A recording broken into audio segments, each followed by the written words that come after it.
TheorySabers.com.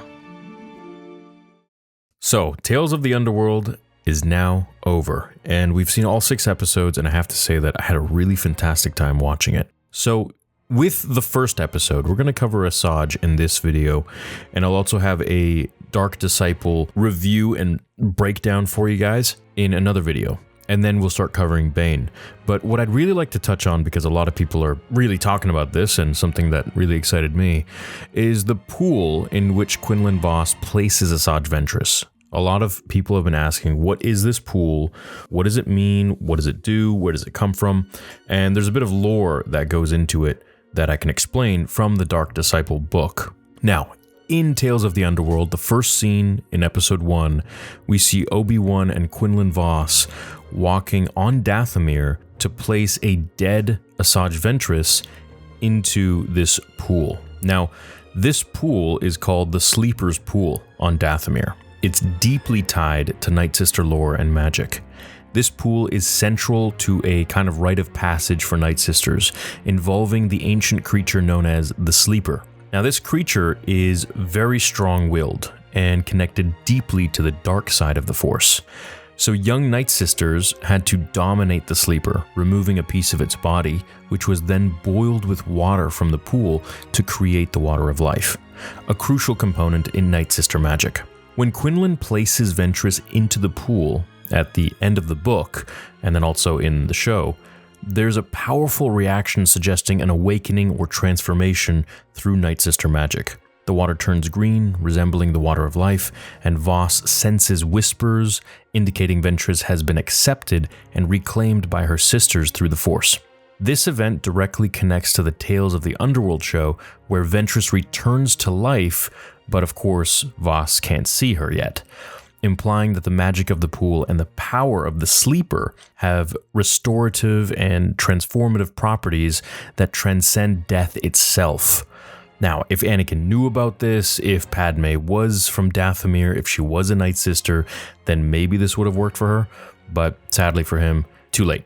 This is quite a significant scene, and it really extends Ventress' story beyond death, and basically bringing back the dead in general in Star Wars, highlighting the unique power and mysterious capabilities of Dathomiri magic and its profound connection to the dark side of the Force, far surpassing typical Force abilities shown by Jedi or Sith, ones that Palpatine promised Anakin would learn about, but then failed. I've always wanted to learn more about Nightsister magic, and I'm hoping that in Ahsoka Season 2 we'll get that chance. So here's an excerpt from Dark Disciple that will make you guys really think, and then we can talk about it. They stood near an artificial pool that had been created on the open, flat-stoned area near the altar. Its water was neither clear nor blue, but a rich inky black. Ventress pressed her lips together.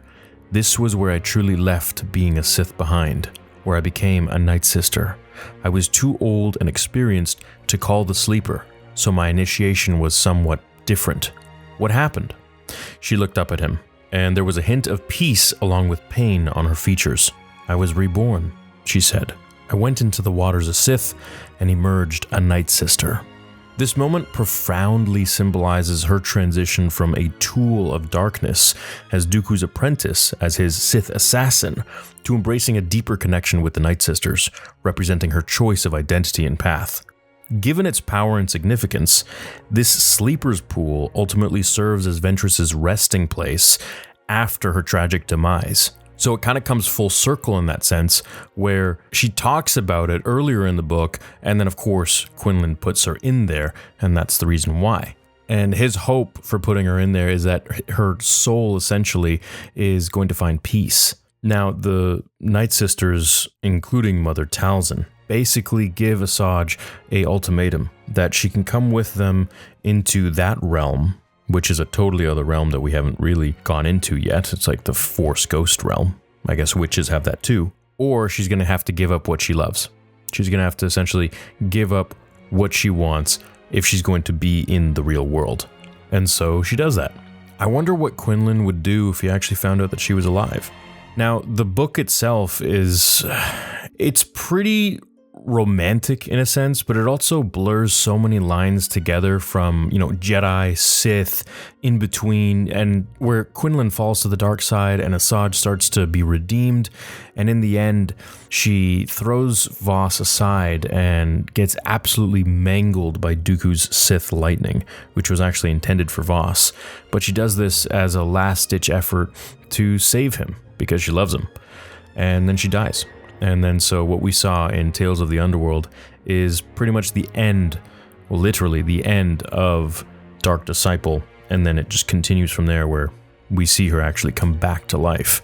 So this whole Sleeper's Pool thing, if only Anakin knew about it, if only Vader knew about this, and I wonder if there's any kind of pool like that out in the galaxy where you don't have to be a Nightsister, that you can dip them into and resurrect them.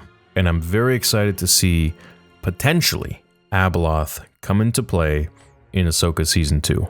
I'll have that Dark Disciple review out for you guys. Stay tuned for the next Revenge of the Sith novel video comparison, and as well, I'm also releasing a very long, probably controversial video titled Anakin Did Nothing Wrong, and it'll go through a ton of different things that a lot of people might have questions about regarding Anakin Skywalker and how the Jedi could have really prevented him from falling to the dark side and doing the horrible, atrocious things that he did.